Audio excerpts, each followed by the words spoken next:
Hello बच्चों, sky pharma world में आपका स्वागत है। आज हम पढ़ेंगे केडी त्रिपाठी बुक के अंदर कोलोजी के अंदर साइनेप्टिक और सिंपैथेटिक और पैरासिम्पैथेटिक डिवीजन के अंदर डिफरेंस जो difference between the sympathetic and parasympathetic division of the autonomic nervous system. जो सिंपैथेटिक और पैरासिम्पैथेटिक डिवीजन है उनके बीच में डिफरेंस पढ़ेंगे ऑटोनोमिक नर्वस सिस्टम के अंदर। तो इसी के साथ हम स्टार्ट करते हैं। Difference between the sympathetic and parasympathetic division of the autonomic nervous system के अंदर टेबल है 11.2। इसके अंदर हम पढ़ेंगे ओरिजिन। पहला ओरिजिन डोर्सल लुम्बार से T1 से लेकर L2 और L3 तक। ठीक है, थोरेसिक 1 से लेकर लुम्बार 2 और लुम्बार 3 तक ये प्रेजेंट होते सिंपैथेटिक, और पैरासिम्पैथेटिक प्रेजेंट होते क्रेनियोसैक्रल के अंदर 3, 7, 9 और 10 के अंदर, और ये S2 सैक्रल 2 और सैक्रल 4 के अंदर भी प्रेजेंट होते हैं। इसके बाद डिस्ट्रीब्यूशन इनका वाइड होता है सिंपैथेटिक का। पैरासिम्पैथेटिक का limited to the head, neck और ट्रंक के अंदर लिमिटेड रहता है। Ganglia always from the organ supplied away from the organ supply से दूर प्रेजेंट होते हैं गैंग्लिया। ऑन शॉर्ट और closer to the organ supply, ये शॉर्ट होते हैं पास में और ऑर्गन सप्लाई के पास में प्रेजेंट होते हैं। पोस्ट गैंग्लियोनिक फाइबर क्या होता है, इसमें लॉन्ग होता है और इसमें क्या होता है, शॉर्ट होता है। प्री और पोस्ट गैंग्लियोनिक फाइबर रेशियो क्या होता है, 1:20 to 1:100। और इसमें क्या होता है, 1:1 और 1:2, accept in the adrenergic plexus के अंदर छोड़ के। न्यूरो न्यूरो इफेक्टर क्या होता है, मेजर जो इसके अंदर न्यूरो इफेक्टर मेजर क्या होता है, NA यानी कि नोर एड्रेनलिन, और इसमें क्या होता है, ACH एसिटिकोलिन।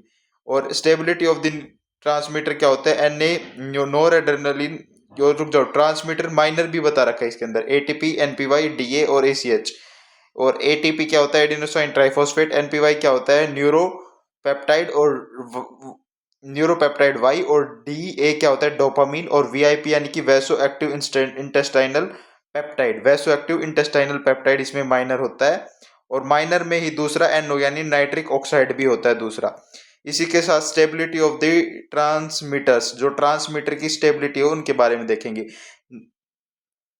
जो हमारा नोर एड्रेनलिन होता है वो सिंपैथेटिक में स्टेबल होता है diffuse for the wide action के लिए, और acetylcholine stable rapid destroyed locally. और जो एसिटिकोलिन होते हैं वो जल्दी से डिस्ट्रॉय हो जाता है लोकल के अंदर, तो उसकी स्टेबिलिटी थोड़ी कम होती है इसके मुकाबले, नोर एड्रेनलिन के मुकाबले। इंपॉर्टेंट फंक्शन क्या होता है, टैकलिंग स्ट्रेस को टैकल करने में और इमरजेंसी के वक्त काम करता है सिंपैथेटिक। और पैरासिम्पैथेटिक क्या है, एसिमुलेशन ऑफ फूड और कंजर्वेशन ऑफ द एनर्जी को कंजर्व करने में काम करता है। Sympathetic nerve function by the relax of, जो सिंपैथेटिक नर्व होती है वो फंक्शन करेगी by release of the adrenaline like substance and Dixon 1907 to propose the vagus release of the muscarine like chemical. Otto Loy in 1921 provide a direct proof of the humoral transmission by the perfusing the two frog heart in a series and stimulation of the vagus nerve of the first heart caused the arrest of the both, and thus the chemical must have been released by the vagal stimulation in the first heart, which passed into the perfusate and arrest the second heart. इसमें क्या कर रखा है इसने, क्या auto lion ने क्या किया था, provide the direct proof provide किया था ह्यूमोरल ट्रांसमिशन के लिए by perfusing the two frog heart in a series के अंदर दो हर्ट, फ्रॉग के दो हर्ट को फ्यूज किया, एंड अरेस्ट ऑफ बोथ, दोनों के अंदर अरेस्ट लाया गया, and thus the chemical must have been released by vagal stimulation in the first heart, which pass into the perfusated and arrest into the second heart। मतलब जो chemical first heart में निकला वो पास होके सेकंड में पहुंचा, उसमें भी अरेस्ट कोज कराया।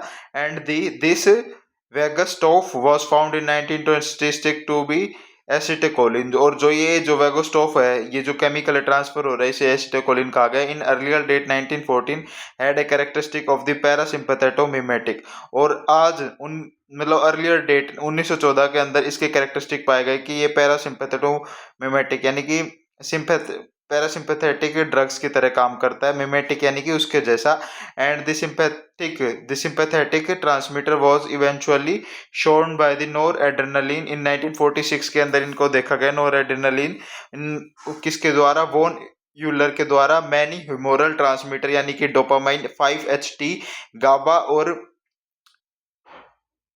ये गाबा की full form gamma aminobutyric acid and glutamic acid, purine and peptide etcetera, ये सब की खोज हुई इसके अंदर मैनी ह्यूमोरल्स ट्रांसमीटर की वॉन यूलर के द्वारा 1946 के अंदर।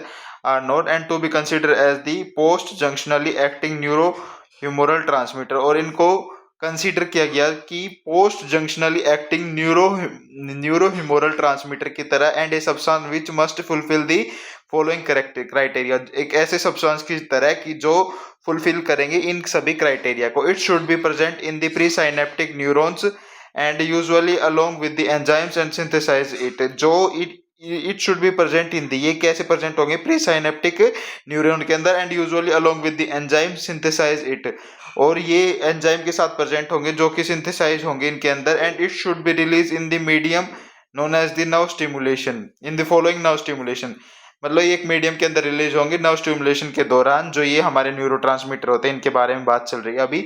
It's application should be produce response identical to those produce by the nerve stimulation, और इनका जो रिलीज होगा, सिक्रीशन होगा, उससे वही रिस्पॉन्स पैदा होगा जो हमारी नर्व स्टिमुलाई यानी कि नर्व इम्पल्स ट्रेवल करती है उससे पैदा होता है। It effect should be antagonise और potentiated by the other substance which similarly alter the effect of the nerve stimulation, और इसका जो इफेक्ट होगा वो एंटागोनाइज्ड होगा और पोटेंशियली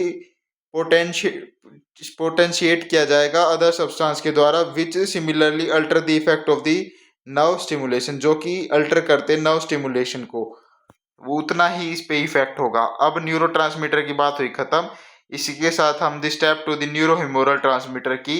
न्यूरोह्यूमोरल ट्रांसमीटर यानी कि केमिकल मैसेंजर से नर्व इंपल्स कैसे ट्रेवल करती है उसके बारे में पढ़ेंगे, ये हम नेक्स्ट वीडियो में कवर करते हैं। इसी के साथ वीडियो हमारी कंप्लीट होती है, मिलते हैं हम आपको नेक्स्ट वीडियो में। हमारा शॉर्ट वीडियो बनाने का पर्पज़ ये है कि छोटी वीडियो में हम अच्छे से समझे कोई भी चीज़ को। तो मिलते हैं हम आपको नेक्स्ट वीडियो में, इसमें हम स्टेप्स बताएंगे कैसे न्यूरोह्यूमोरल ट्रांसमिशन होता है।